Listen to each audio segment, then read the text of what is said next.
मैंने उस पर लिखवाया ना यार। कोई बात नहीं। 18 तारीख को गया था यो, 9 दिन हुए थे और 71 यूनिट आ गए।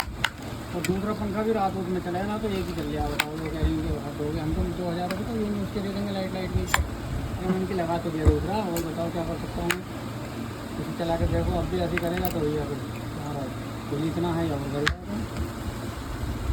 लेकिन दूसरी तरफ का लोड तो ना है इसमें, तो अगर हफ्ता करा तो फिर ऐसे ही होगा।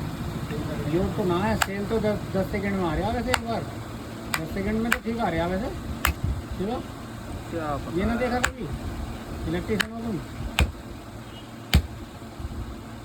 उसमें तुमने एक चीज़ देखनी चाहिए, उस कमरे की ना लाइट काटते पार्टी और कहीं की भी जा रही तो बात करके तो देखिए। और कहीं मेरे भी ना पूरे घर का है वो। मेरी तो महीने का पूरा लाइन पड़ा है। अब नहीं है पूरे में बोई रहे में दिन की 1-1.5 यूनिट तो वही ले जावे मीटर। बंद कर दे।